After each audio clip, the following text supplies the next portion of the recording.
Welcome back to Yang Daily. I'll be your host, Alex Cheney, bringing you all the Yang news you need to live your life right.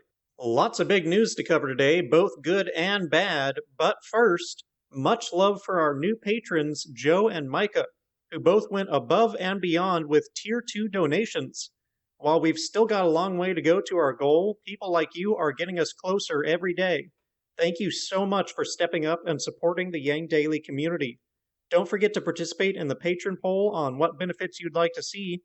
I'll also be adding some new polls, some of which will be for non-patrons as well, as soon as I find some time, hopefully today. On to the news. Starting with the good, Neuralink is hosting a live stream tomorrow, August 28th, which will not only show a working Neuralink device, it will also show a version 2 of the machine and neurons firing in real time. Elon says that Neuralink may have this in a human as soon as this year, though it's fair to say that his timeline guidance has been less than reliable thus far. In case you missed what Neuralink is, it's nothing less than the most rapid jump in human evolution thus far, the human brain given direct control over a computer via a microchip implanted in the brain, in preparation for the eventual merging of humans with artificial intelligence. It is difficult to overstate the potential of this device. I think it's fair to say that it will be the most transformative single piece of technology in human history, assuming it can be made to work as intended. Beyond developing the technology, the key will be getting it into the hands of everyone, or the brains rather, not just the rich. Much like AI itself, this technology has the power to make or break the future. If you'd like to learn more about Neuralink, I've included a more in-depth article as well. As for super bad news, Hurricane Laura is about to make landfall, and more than 500,000 residents in the region, including Beaumont, Galveston, Port Arthur, and Calcasieu Parish, have been told to flee their homes and seek shelter. This is not just a suggestion or bad weather. The storm is now on the cusp of a Category 5 hurricane, and in the alarming words of the National Weather Service, quote, unsurvivable storm surge with large destructive waves will cause catastrophic damage from Sea Rim State Park, Texas, to intracoastal city Los Angeles. Surge could penetrate up to 30 miles inland. If you need to evacuate, do so now. Surge will begin today, well ahead of the strongest winds. End quote. Unsurvivable is the shocking key word there. If you're in the area, get out. Or rather, get out yesterday. As if that weren't bad enough, a prior scientific model predicts that the evacuation will definitely accelerate the spread of COVID, with the extent depending on whether evacuees flee to high or low transmission areas. Just what you want to be worrying about when you're fleeing Mother Nature, right? Moving on, I find that it's very easy to think of police as separate from the rest of us due to their position of authority, much like judges, but the reality is that cops are just as human as the rest of us. One unfortunate consequence is that they are just as vulnerable to misinformation. For example, Law Enforcement Today is a cop-oriented publication that has more than 800,000 followers on Facebook and runs a syndicate radio show. Much of its content is provided by former or current police officers. Unfortunately, this extremely popular publication among cops has a tendency to spread conspiracy theories and corrosive ideas. For instance, one post promoted a Florida sheriff who responded to unfounded social media rumors of riots moving into small towns by encouraging homeowners to arm themselves and shoot people encroaching on their property. Multiple articles included tweets from QAnon conspiracy theorists. It regularly criticized elected officials who are seeking to curb police powers, part of what the site calls a, quote, war on law enforcement, end quote. They featured articles calling for the arrest of Twitter CEO Jack Dorsey, accusing him of aiding and abetting Antifa terrorists, as well as suggesting that politicians such as Omar, who have expressed support for the current protests against police brutality and systemic injustice, should be jailed. Calls for unconstitutional abuse of police power based on unfounded rumors, not exactly what you want to see your law enforcement consuming. The consistent message is that police are perpetually under attack and that the government, with the exception of Trump, does not have their back. This is extremely similar to the delusional narrative spread by Christian radicals who play victim with the war on Christmas or war on Christianity despite enjoying an unconstitutional preference for their religion and government. In both cases, these groups interpret any attempt to diminish their imbalanced privilege as an attack. The same can largely be seen with racism. When a group has power, many members of that society will want to retain it regardless of what idealistic claims they may make in regards to equality. For example, another of Law Enforcement Today's articles claims the Black Lives Matter movement and Antifa are using protests to destroy America from the inside. The piece blames the radical left for attacking our Judeo-Christian heritage and claims that Western society faces an existential threat in part from mass immigration from sub-Saharan Africa and the Middle East. There you have the holy trifecta of racism, theocracy, and fascist policing rolled up into one, fueled by misinformation no less. LET tagged the article as one of its must-reads.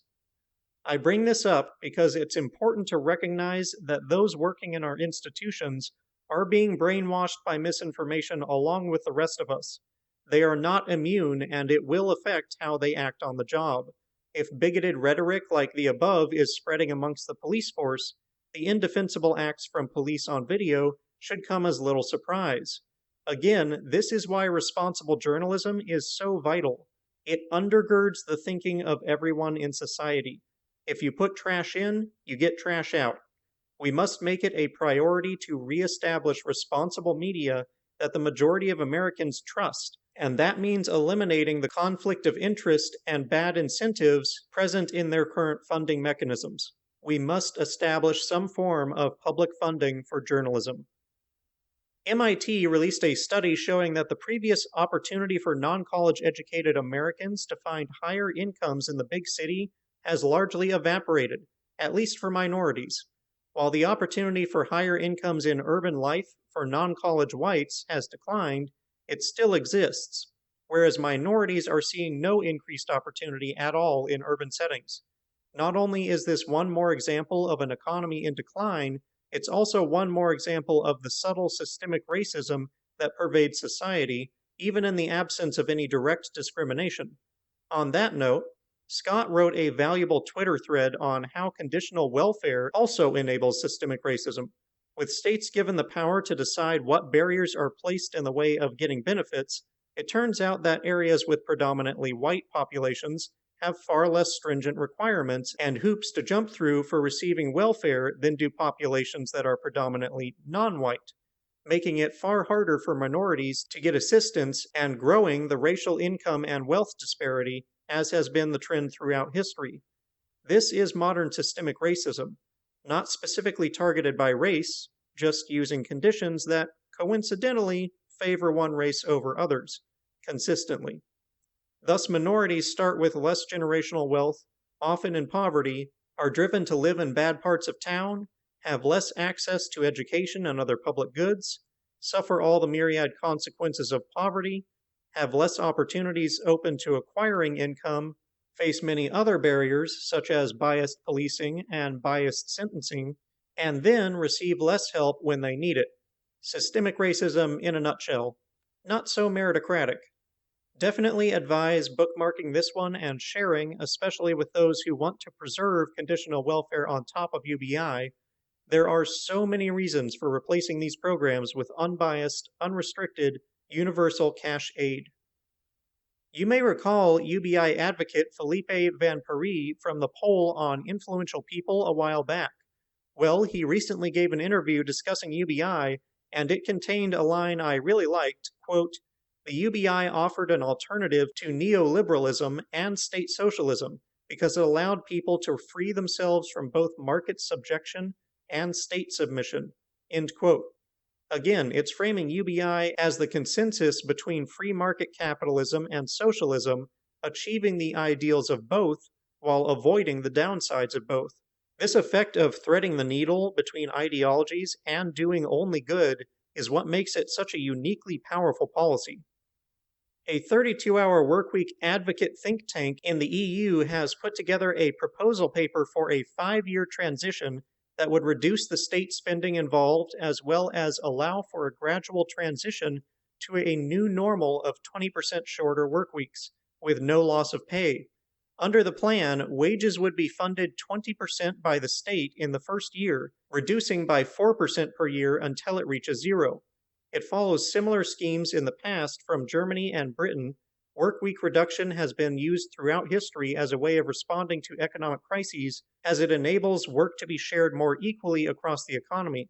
This plan could save jobs while easing a transition to a more desirable working pattern for the future, creating jobs and avoiding crippling austerity measures.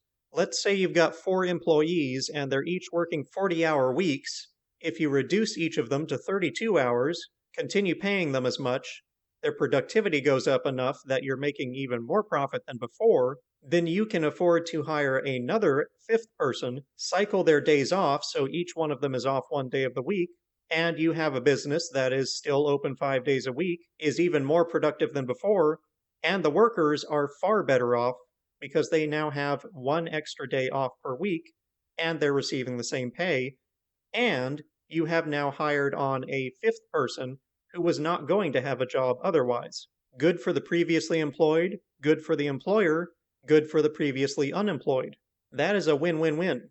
It seems like a fantastic idea to me, very similar to what I've suggested, which is incentives for businesses to trial shorter work weeks. Once they see the benefits, there's no reason to go back. Having the government cover the bet certainly makes it a more attractive experiment, though it would, in this case, be mandatory from the sound of it. Finally, Scott says he will be joining Cornel West, Nina Turner, Marianne Williamson, Maurice Gravel, Jimmy Dore, and Ryan Knight in speaking at the People's Party convention on August 30th.